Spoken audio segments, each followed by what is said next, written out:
pasca korban bencana tsunami di Kabupaten Aceh Barat, memang kita meninggalkan luka yang cukup mendalam.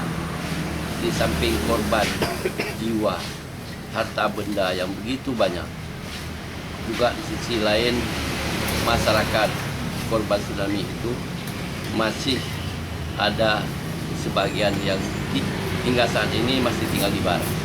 Memang kondisi itu merupakan PR bagi pemerintah daerah, dan kami juga sudah melakukan berbagai terobosan, baik membicarakan dengan pemerintah Provinsi Aceh, juga sudah pernah menyurati sampai ke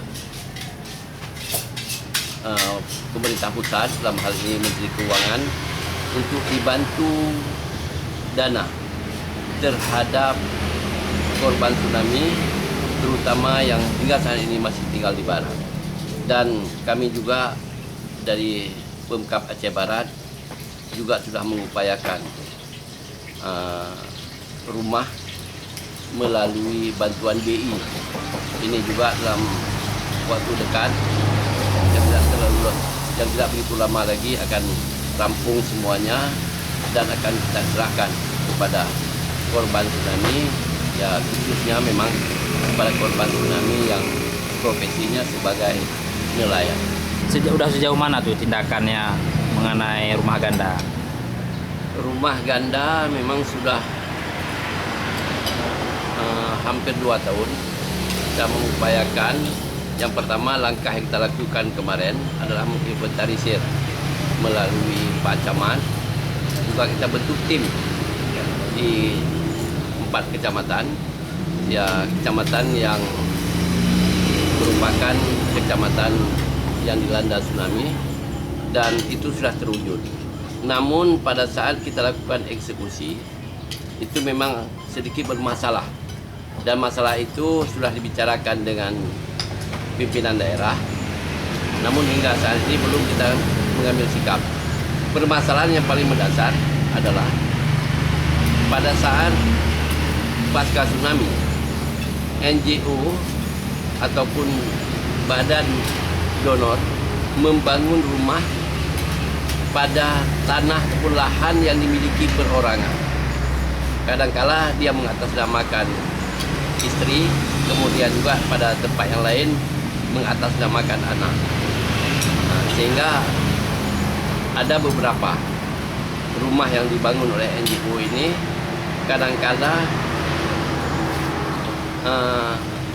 terindikasi kita melihat ganda, karena yang dibangun ini mengatasnamakan anak dan istri, sementara dia sendiri juga sudah memiliki rumah yang dibangun oleh BRR misalnya.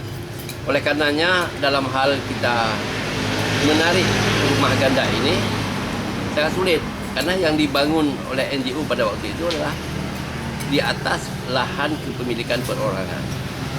Sementara kalau yang di atas tanah Pemda yang kita bebaskan, itu memang ada 8 unit, dan itu sudah kita tarik. Karena ini hanya 8 unit, dan kita mengharapkan nanti dapat kita bagikan kepada keluarga yang belum memiliki rumah ini, sekaligus pada saat kita membagikan rumah yang dibangun oleh itu, sehingga tidak ada gejolak. Kalau hanya 8 unit yang kita bagikan sekarang, ini tentu akan ada gejolak nanti, karena masih ada sekian yang mendekati 100 yang sangat mendesak rumahnya. Dengan dari dinas sosial, daftar rumah yang terindikasi rumah ganda, yang data yang yang kali tanya pendidikan awal Indikasi itu memang ganda. ya. Persoalan ini lagi juga Pak Sedamno, ada juga yang tanah sendiri sulit untuk ditarik. Yang awal, yang lain ada yang terindikasi ganda, tapi sulit ditarik karena memiliki tanah sendiri, dibangun di tanah sendiri.